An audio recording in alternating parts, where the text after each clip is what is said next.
Two will be, I'm gonna cut into this because this happened a little while ago, so a little behind on giving my take on this situation, and that will be the Bobby Shrmurda getting packed out in Minnesota, right? Bobby had a show in Minnesota, you guys.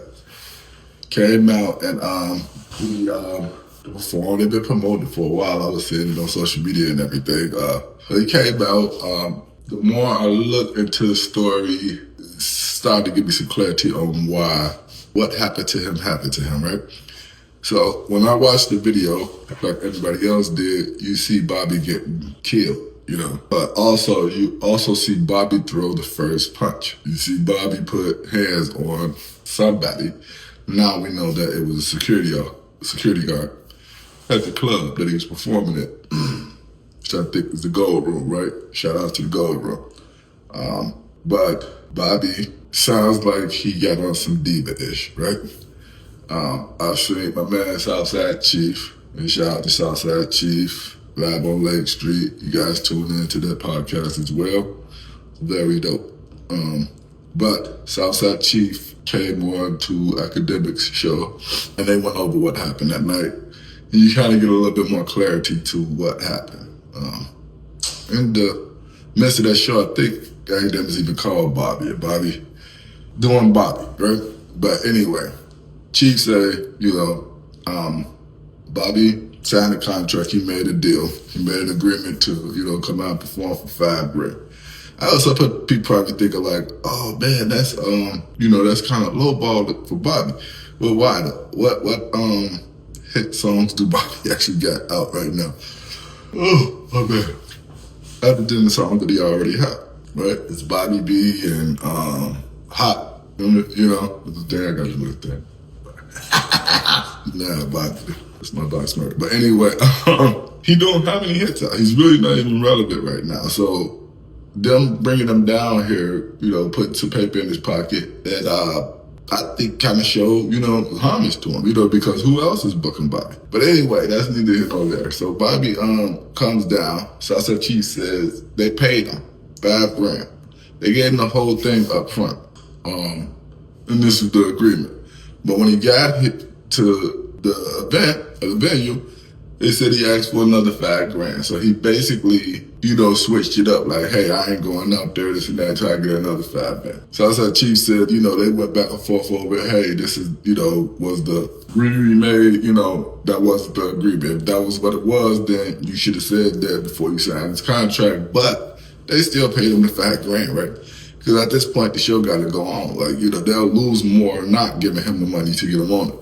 But Bobby basically stuffed them up, which he knew, that they was going to have to pay. The club had to be packed. And him said, I ain't going on until y'all give me another $5,000. So basically, that's he said Bobby gave them his butt to kiss, right? So kind of was like playing, guys, and talking crazy to him and this and that. So it was already a rift before, they even got to the club. But in the video, you can see Bobby, swing on, as we know now, like I said, with the security guard. All HE double hockey sticks, bro, blues, right? They get the going. You see guys coming in, giving it to Bobby, giving it to him. He's catching ugly haymakers, to the face, body, wherever they're getting them. But they packed him out so much, you couldn't even see Bobby no more. And then they had another video clip, that they showed, and they showed Bobby like behind the DJ booth, and he threw on the mic. When he did that, but whatever, he's throwing the microphone, right? And then you see people like trying to get to him, this and that, and they show another clip of the security guard who was, I guess, working for Bobby, like trying to keep people off him and backing away from him, right? And Bobby like get up on like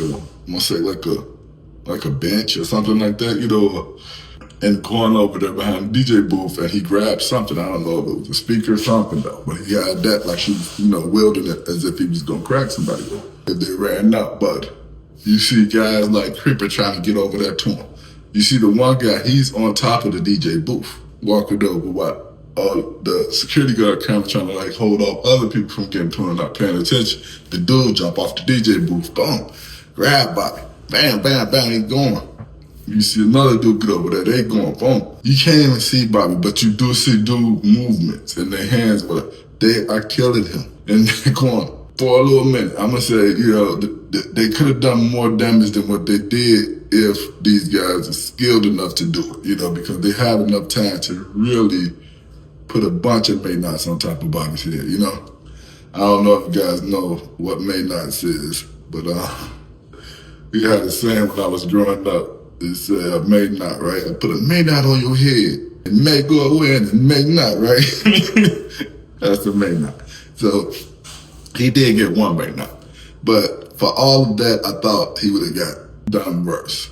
But the moral to this situation, to this story is, Bobby should have been a little bit more respectful coming to another person's city.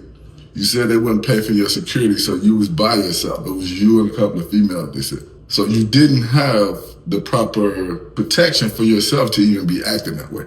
Not saying that, you know, that you should be a B, as people say, like, I ain't gonna be, you know, be like, whatever, I don't care. No, dude, it's called common sense as well, right? You know you outnumbered. You're in a place that you don't even know. You know, I don't know. Bobby probably came here before to do a show or something like that in Minnesota, but you don't know Minnesota, dude. So you don't do that. You know?